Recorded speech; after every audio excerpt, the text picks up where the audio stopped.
नमस्कार। बिहार के चुनाव को आप अगर लालू के बरक्स देखने की कोशिश करेंगे 1995 और 1995 से 2020 के बीच, या फिर यूँ कहें कि आप अगर बिहार के चुनाव को उन 15 वर्षों के बरक्स देखना चाहेंगे जो बार बार नीतीश कुमार बता रहे हैं, तो मेरा दावा है कि आप बिहार के चुनाव को रत्ती भर भी समझ नहीं पाएंगे, क्योंकि गंगा का पानी बहुत हद तक बह चुका है। बिहार के चुनाव को आपको 2020 के परिप्रेक्ष्य में देखना पड़ेगा और यही वजह है कि 3 चरित्र खोज करके हम ले करके आए हैं जो आपके स्क्रीन पर बारी बारी से सामने आएंगे। पहला चरित्र है तेजस्वी यादव का। तेजस्वी यादव उन्हीं लालू प्रसाद यादव के छोटे पुत्र हैं जिनके चौड़े कंधों पर पूरे बिहार का, खास करके राष्ट्रीय जनता दल का भार आन पड़ा है। आप देखिए, आईपीएल के मैच में खेलने से लेकर के सत्ता की पिच पर धड़ाधड़ बैटिंग करके छक्के चौके मारने वाले नीतीश कुमार के, तेजस्वी यादव के हाल के दिनों में जो रंग ढंग बदले हैं वो उन्हें एक मैच्योर पॉलिटिशियन के रूप में प्रतिस्थापित करते हैं। इसके पीछे वजह हैं, ये अनायास नहीं है। वह बहुत ही शालीन तरीके से बात करते हैं। देश के बड़े पत्रकारों को उन्होंने जो इंटरव्यू दिया, उन इंटरव्यूज़ को हमने भी देखा।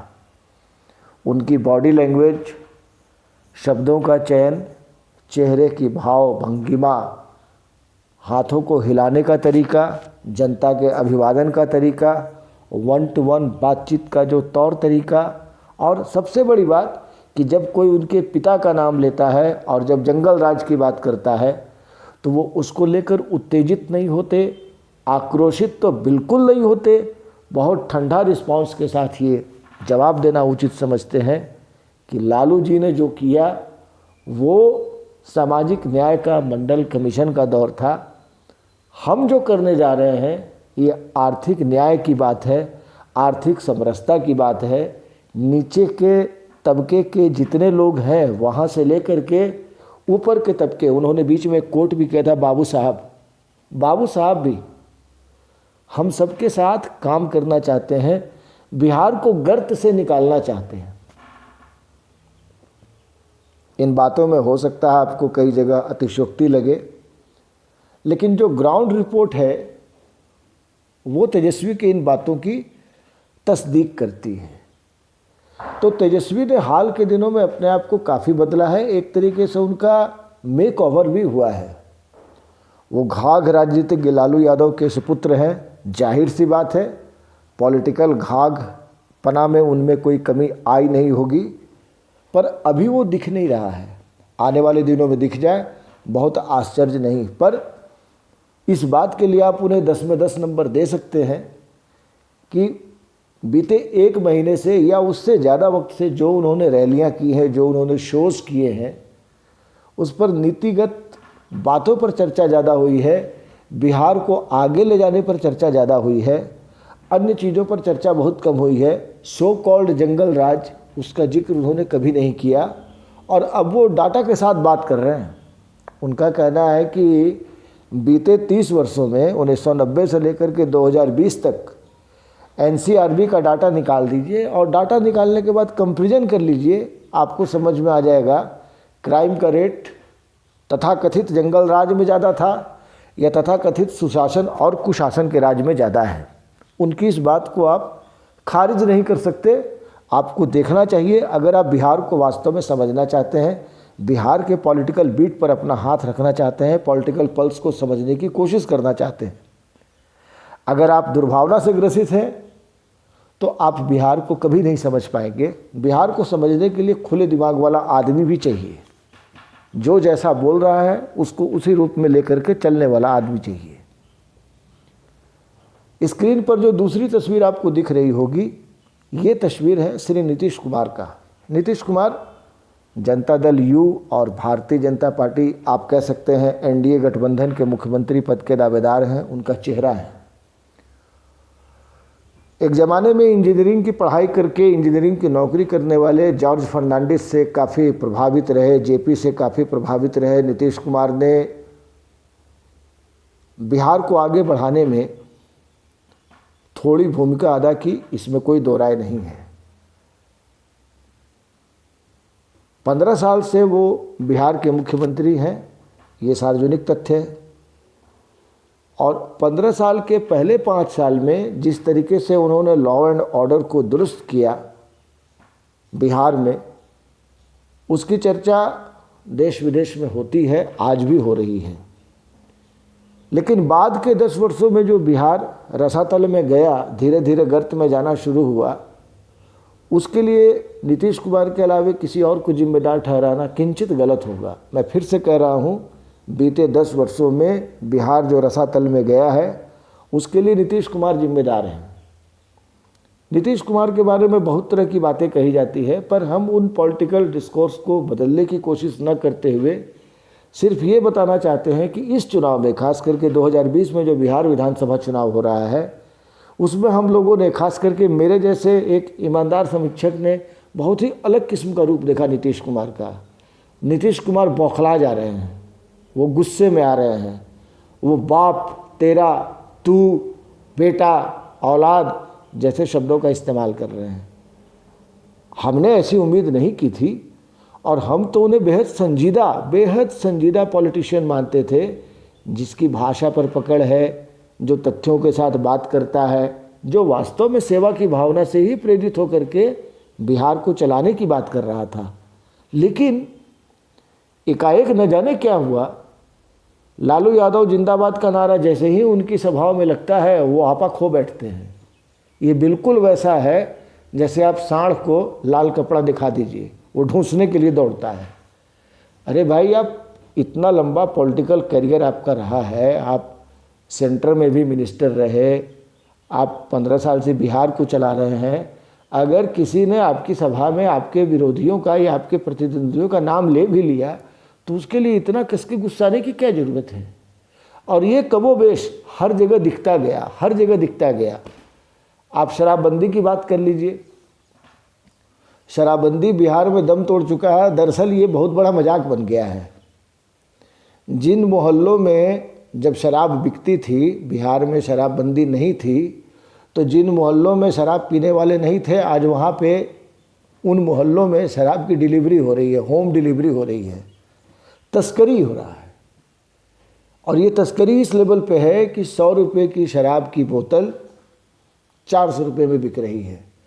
पहले 4000 करोड़ रुपए का राजस्व राज्य सरकार को शराब बेचकर, दारू बेचकर प्राप्त होता था। अब ये 8000 से 9000 के बीच में चला गया है करोड़ में, लेकिन चवन्नी राज्य सरकार को नहीं मिल रहा है।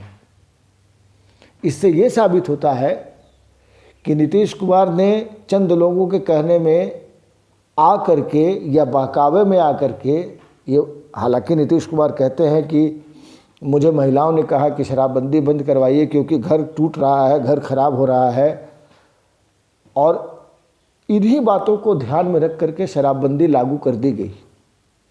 लेकिन आज उसका फलाफल क्या है? आपने अगर उसे लागू किया तो आप उसे कायदे से लागू करते, आप कायदे से लागू कर नहीं पाए। जो लोग जेल जाते थे वो 22 दिन जेल में रहते थे, थाने में रहे, जेल में रहे, वहाँ से फिर निकल के आते थे, फिर लगाना चालू। तो आप शराब नहीं बेचेंगे, इससे लोग शराब पीना बंद कर देंगे, ये तो फिलॉसफी ही गलत है। मुझे शराब पीना है, आप बंद कर दीजिए तो मैं यूपी से तस्करी करके लाऊंगा, अगर मेरे पास दम है, मेरे पास पैसा है। एक्चुअली शराबबंदी एक कॉन्सेप्ट को लेकर के चलती थी। ये आप उस कॉन्सेप्ट की तुलना भूदान आंदोलन से कर सकते हैं जो विनोबा भावे ने किया था। उन्होंने मानसिकता बनाई कि भाई आपके पास ज़्यादा ज़मीन है तो आप उसको दान कर दीजिए। वो ज़बरदस्ती वो ज़मीन हड़पने की नीति नहीं थी, वो तो एक मेंटल स्टेटस होता है। आपको शराब नहीं पीना है, ये आपका जब मेंटल स्टेटस बन जाएगा, आप शराब नहीं पिएंगे, तभी आपका कल्याण हो सकता है, तभी घर में सुख शांति आएगी। ज़बरदस्ती आप शराब किसी का बंद करवा देंगे तो वो तो तड़पेगा, वो 100 रुपये की जगह 400 रुपये खर्च करेगा, घर में मारपीट ज़्यादा करेगा, क्योंकि जहाँ उसको 100 रुपये में शराब पीने को मिल रही थी, अब उसको 400 रुपये भी मिल रही है। तो इस तरह से कई योजनाओं का पलीता लगा। और ये कहने में कम से कम 15 साल से नीतीश कुमार को तो बहुत क्लोजली मैंने देखा है, चूँकि मीडिया में हूँ और बिहार का रहने वाला हूँ, तो चीज़ें छुपती नहीं हैं। हमने ये महसूस किया कि उनकी योजनाओं में नौकरशाही की भूमिका बहुत ज़्यादा है। पटना में वाटर लॉगिंग हुआ, पटना की वाटर लॉगिंग जिस वक़्त में हम लोगों ने खबरों में पढ़ा और उसके बाद हम लोगों ने अलग अलग न्यूज़ चैनल्स पर देखे, एक बार पटना जाने का मौका भी मिला उसी वक़्त में, गोरखपुर से पटना, तो अधिकारियों के तो हाथ पैर मतलब कांप रहे थे। उनके पास इस डिजास्टर का कोई सॉल्यूशन था ही नहीं कि पटना में जो वाटर लॉगिंग हो गया है इसका पानी निकाले कहाँ। तो ये एक छोटी सी वानगी थी। भाई आप पटना शहर को साफ़ करना चाहते हैं, स्वच्छ बनाना चाहते हैं, और जो आपके एक ज़माने से बंद पड़े हुए हैं नाले, उनकी आपने सफाई तक नहीं की। कागज़ों में सफाई हो जाती है, लाखों करोड़ों रुपए का बंदरबाट हो जाता है, और नतीजा में ये होता है कि पटना में वाटर लॉगिंग होता है। 15-15, 20-20 दिन वो वाटर लॉगिंग चलता है। हर साल कोसी का मामला है, कोसी महाविनाश मचाती है। 18-18, 20-20 लाख लोग परिवार प्रभावित होते हैं। नतीजा उसका क्या निकला? तो नीतीश कुमार ने बिहार को बीते 10 वर्षों में गर्त में धकेलने में एक कदम अपनी ओर से भी बढ़ाया है। और इसलिए मेरा ये मानना है कि इस बार चुनाव का रिजल्ट जो भी हो, चुनाव का रिजल्ट तो देखिए मुझे भी मालूम है, आपको भी हो सकता है मालूम हो, पर अभी एक फेज का चुनाव बच रहा है, हम लोग उसकी प्रतीक्षा कर ले। 7 तारीख को जो मेरा अपना कैलकुलेशन है मैं आपके सामने रखूँगा। हो सकता है कुछ सही हो, कुछ गलत हो, लेकिन आज की तारीख में बिहार में रहने वाले लोग और बिहार से बाहर रहने वाले लोग नीतीश कुमार को कम से कम एक कुशल राजनेता तो नहीं मानते हैं, इसमें कोई बहस नहीं है। आपके स्क्रीन पर जो तीसरी तस्वीर अभी दिखेगी, ये तस्वीर चिराग पासवान की है। चिराग पासवान रामविलास पासवान के बेटे हैं और फिल्मों में उनका करियर सही तरीके से चल नहीं पाया। वो विरोधाभासी व्यक्तित्व के धनी इंसान है। एनडीए में है लेकिन बिहार एनडीए में नहीं है। भाजपा के लोकल नेताओं को उल्टा सीधा बोलने में कोई सानी नहीं है, पर दूसरे ही क्षण ये भी स्टेटमेंट देते हैं कि मैं प्रधानमंत्री नरेंद्र मोदी का हनुमान हूँ, क्या मैं सीना चीर के दिखाऊं। चिराग पासवान ने बिहार फर्स्ट, बिहारी फर्स्ट को लेकर के जो भी अपनी अवधारणा बनाई है वो किसी के समझ में नहीं आई, मेरे समझ में तो बिल्कुल नहीं आई। ये बिहार फर्स्ट और बिहारी फर्स्ट होता क्या है? भाई आपके पास रोजगार के साधन है नहीं, लोग पलायन कर रहे हैं, मजदूरी कर रहे हैं, आपकी भद्द पिट रही है, और आप बिहार फर्स्ट और बिहारी फर्स्ट की बात कर रहे हैं। आप कह रहे हैं कि हम सीतामढ़ी में माता सीता का मंदिर बनाएंगे, उसके लिए पैसा कहाँ से आएगा? एक बार तो आप लगा दीजिएगा, उसके बाद क्या होगा? और आप कहाँ से लगा दीजिएगा? जब लोगों की आमदनी खत्म होती जाएगी तो वो टैक्स कहाँ से भरेंगे? अगर आपको इकोनॉमिक्स का ई मालूम है तो आपको समझना पड़ेगा कि जो डिमांड और सप्लाई की चेन है, तो डिमांड और सप्लाई की चेन को दुरुस्त करने के लिए बहुत ज़रूरी है कि प्रोडक्टिविटी बढ़ती जाए। उत्पादकता नहीं रहेगी तो आप कुछ नहीं कर पाइएगा। अब उत्पादकता क्या है साहब? आपके पास इंडस्ट्री नहीं है, नीतीश कुमार ने हाथ खड़ा कर दिया। आपके पास कौन सा रोड मैप है? आपके पास अगर कोई रोड मैप है तो आप हमें बताइए, इन्वेस्ट कौन करेगा?